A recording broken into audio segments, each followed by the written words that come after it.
This is Election 2022, featuring the candidates for Doña Ana County Sheriff. I'm Casey Counts. KRWG Public Media and the League of Women Voters are pleased to present this forum. The rules are candidates have up to 60 seconds to answer each question and should not mention their opponents in the answer. My co-moderator is Laura Castille with the League of Women Voters of Southern New Mexico. She serves as Vice President. Welcome, Laura. And now let's welcome our candidates for Doña Ana County Sheriff. Democratic incumbent candidate Sheriff Kim Stewart and Republican candidate Byron Hollister. I'll begin by asking the first question for the incumbent candidate, Sheriff Stewart. Sheriff Stewart, public safety is a concern for some communities in the county. How do you plan on addressing this issue? Well, we address it daily, and it is a little bit different for us in the county and unincorporated areas than it is in the municipalities. So bear in mind that while crime has increased countywide, for us it's been primarily property crimes where you've seen this spike. So we're looking seriously at addressing and targeting some of those issues. I think we all will be aware that vehicles have been stolen at a rate that's really remarkable. As a matter of fact, they're up about 30%. So we're targeting some of those efforts in order to better meet the rising crime rates. So in other words, use data, take that data and address those issues. Right, thank you. Mr. Hollister? Well, crime is obviously on the uptick. I own a business in town and I see it every day. So from what I see is most of the sheriff's position now is not preventive but more reactionary. So what I'd like to do is I'd like to take and make task force for these certain crimes that are on the uptick, combine with our federal and local partners, and actually target these different, crimes such as fentanyl, trafficking, crimes against people, and then crimes such as she mentioned, as we've had an uptick in auto theft ever since I've been here since the 1980s. So that's been a constant problem. But it takes a task force to complete, and actually target these crimes. All right, thank you very much. Question 2 goes first to you, Mr. Hollister. What are your highest priorities for the budget of the Sheriff's Office? Please explain. So my priority number 1, and I've said this over and over, is school resource officers. I want the budget and I want to be able to put a school resource officer in every school, and that's in all the school districts throughout the county. I've been in front of the school boards and talked with them about both of us combining, because currently they pay some money, we pay some money, and we try and put people in place. Well, it is my intent that every school should have an officer in place, and that's what I'm pledging right now. Ms. Stewart, what are your highest priorities for the budget of the Sheriff's Office? The highest priorities are to expand our footprint in terms of numbers of officers. So despite comments that we are not fully staffed, you must realize we have to make these projections a year into the future or more. So we don't currently meet the projected standard for numbers of officers given the population of the 200,000 that we serve. So over time, I have asked to increase our footprint so that we can fill to those areas. It's very important. I have 7 districts that we monitor or patrol over the entire county, and right now I can usually field 2 in a district, but certainly those are large areas and we would like to do 3 to 4 a district. That's the projected given the demographic. All right, next question is for you, Sheriff Stewart. What are some ways that you plan on working with county commissioners and the county manager to reach your goals as sheriff? Well, let me draw our attention back to an Attorney General's opinion of March of 1990. That actually, it's 90-05, that actually lays out the roles of the electeds, those of us who run offices, and the county management. It's clear we've strayed away from that path as a county, as a board of county commissioners.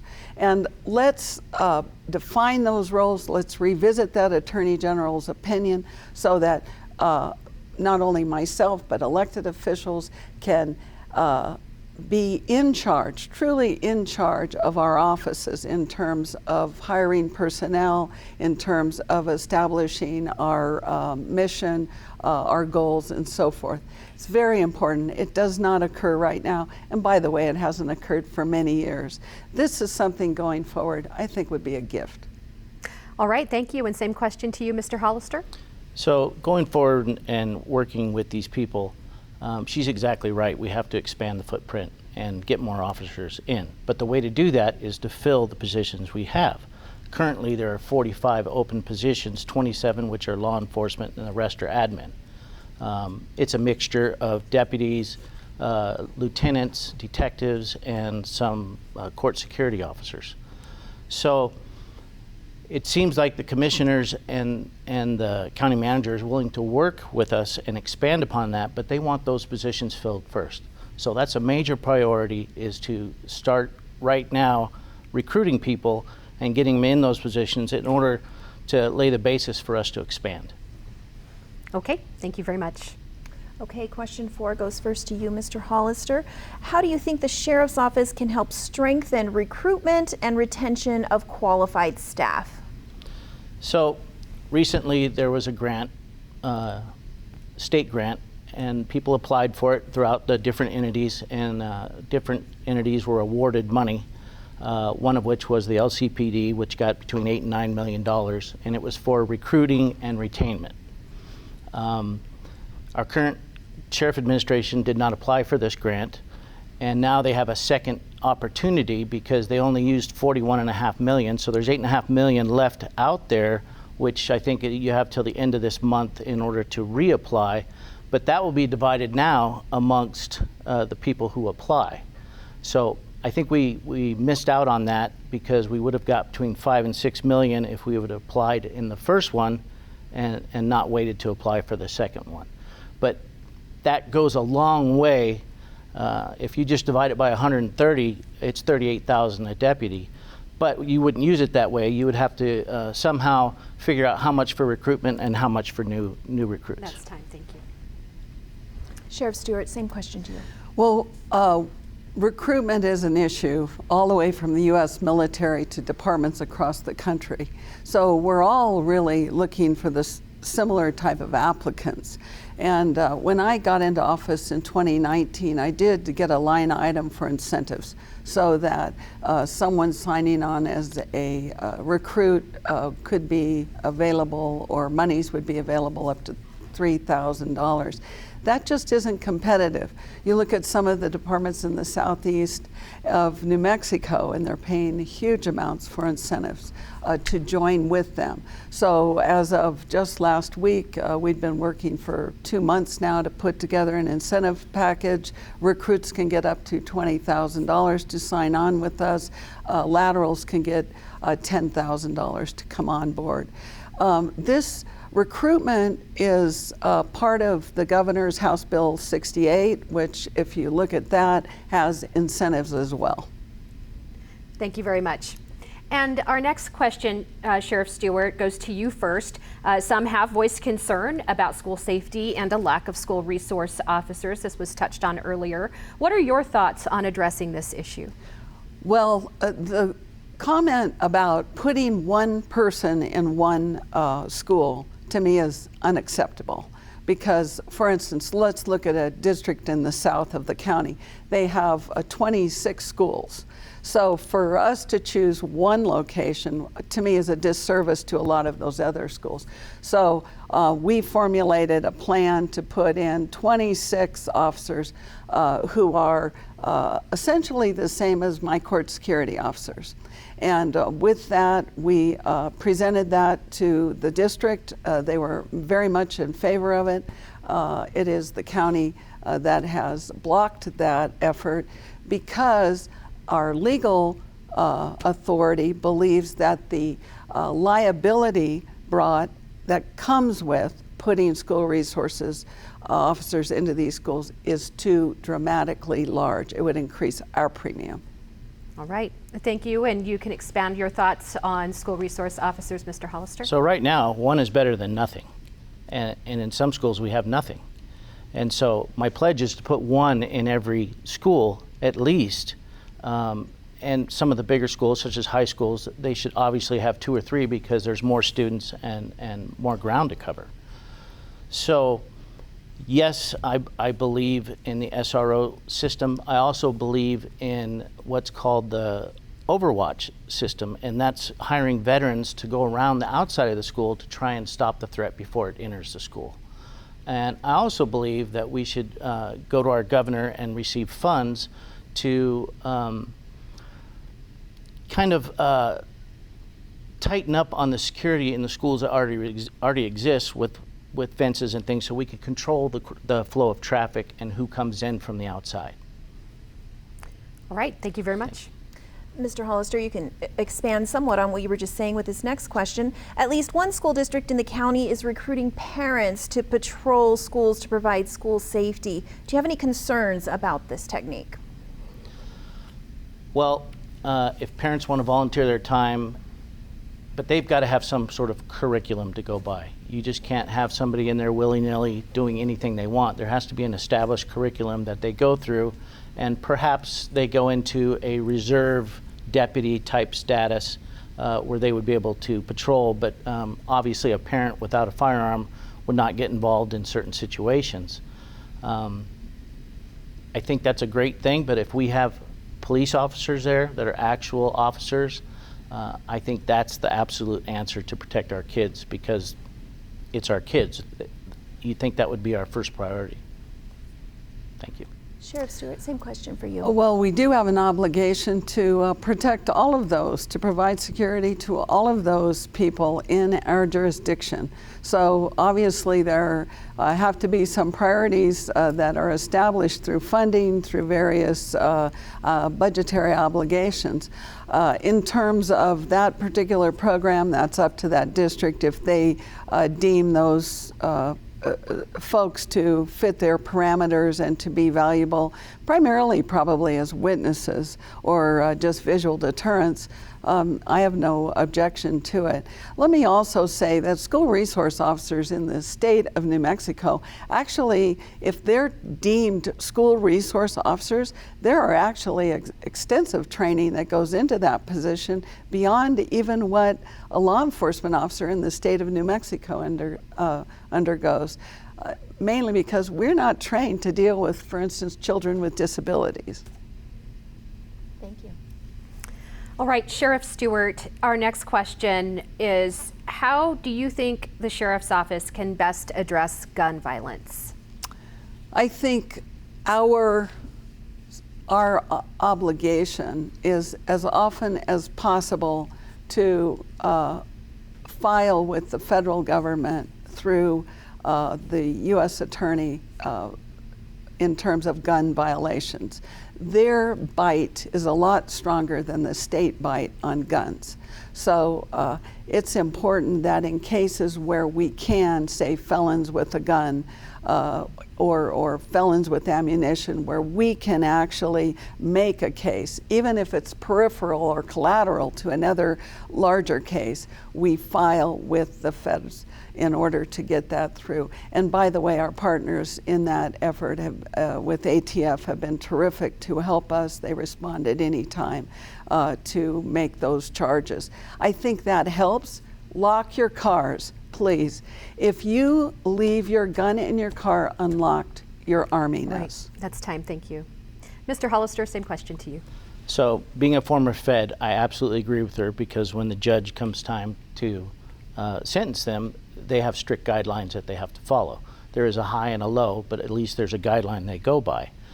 So I would say that the laws we have on the books are good, but we're not enforcing them like we should. And I think I've been involved in stuff at my business that has happened, and what I get from the officers is, oh, the DA won't prosecute that. Well, I guarantee you that won't happen if I'm elected sheriff, because we will prosecute everything and take it to the DA, and if it stops on the DA's desk, then he will be called out for that particular case. If we were going to legislate anything, I would say it would be stiffer fines, stiffer laws on people who commit crimes with guns, and I think that's where we should go with any type of legislature. Thank you. Thank you. Okay, next question to you, Mr. Hollister first. Do you think so-called red flag laws can help prevent gun violence? And please explain your answer. So in certain situations, I absolutely think red flag laws work. And that's in the case of a doctor who has to come forward in those two cases where the person's a danger to himself or others, and that would be reported. And I think red flag laws work under that situation. I also think they work under when a law enforcement officer reports them because of something that has happened in the home. The only problem I have with red flag laws is they should be vetted more when it comes to neighbors or people that are calling in, because I mean, that's a big thing when you're trying to take away someone's guns and you're doing it, using it as a weapon because you don't like your neighbor or something. I mean, that really has to be vetted down to make sure that we're doing the right thing there. Sheriff Stewart, to you. Well, first of all, the red flag law in New Mexico, or it's called the Emergency Protection Order, doesn't work in that way. So one of the challenges, if you will, is we can make a case given a family member coming to us or a doctor or someone like that. We can make that case, but we must present it to the district attorney. They're the ones with standing in court. We can only present it. It then goes over to the court for action or non-action. Bear in mind the problem with the emergency protection order. It starts out as a civil wrong. It's a civil wrong.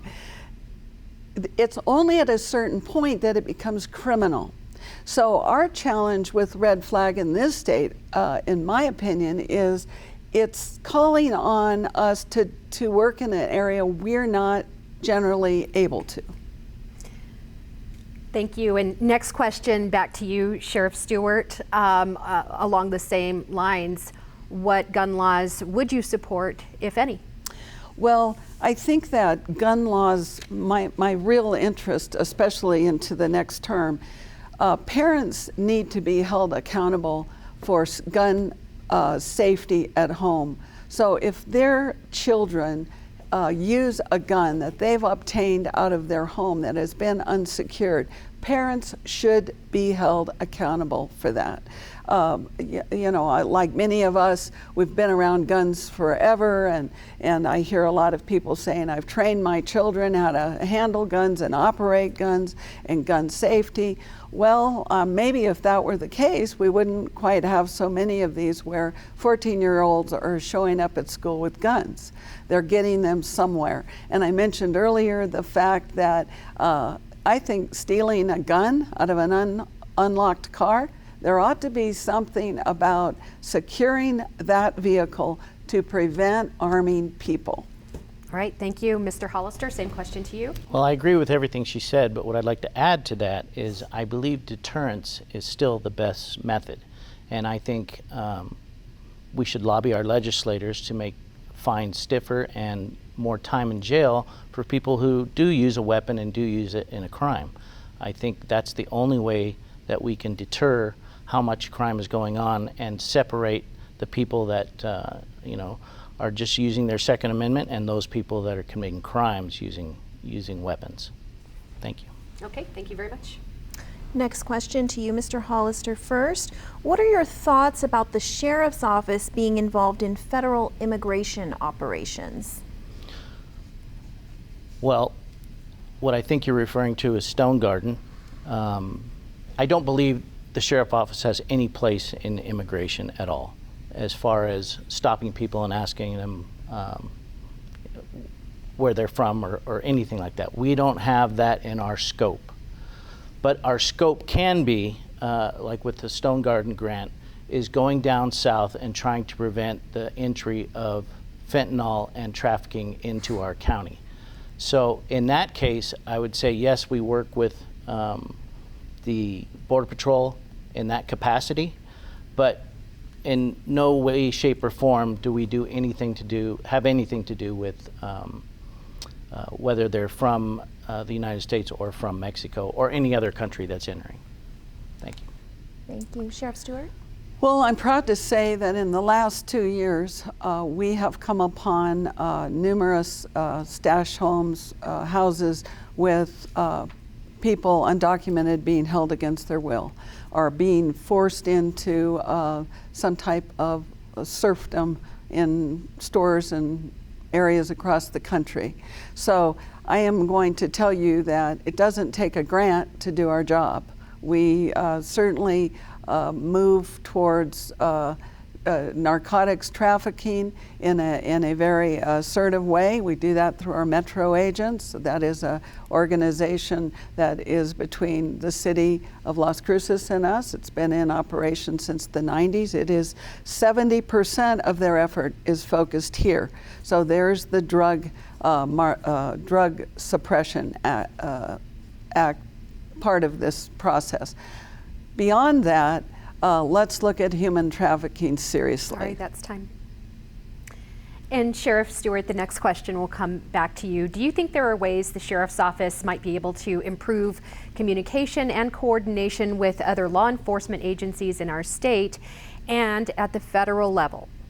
Well, we are very much part of a fabric of law enforcement, of course, given our area on the border. So we have a lot of interaction with various federal agents. I myself sit on 10 boards, and they are not just local, they are state and they are federal. And that has really given me a great perspective when it comes to being active, having an active voice on the southern border. I am the only woman sheriff on the southern border of the United States, and the only one on the northern border is leaving her position in November.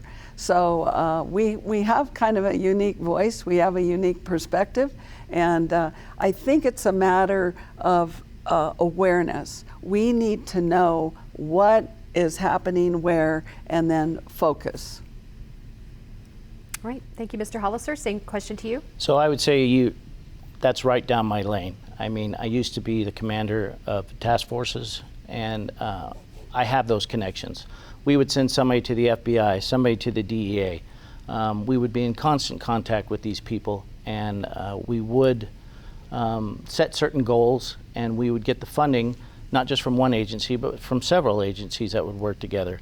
And we would get together and have meetings once a month, so we all kept in touch. And this was not only the federal law enforcement, but this was local law enforcement as well. And they would all participate in these task force, again, to just concentrate on whatever's going on in their community and their problems. We would all help out.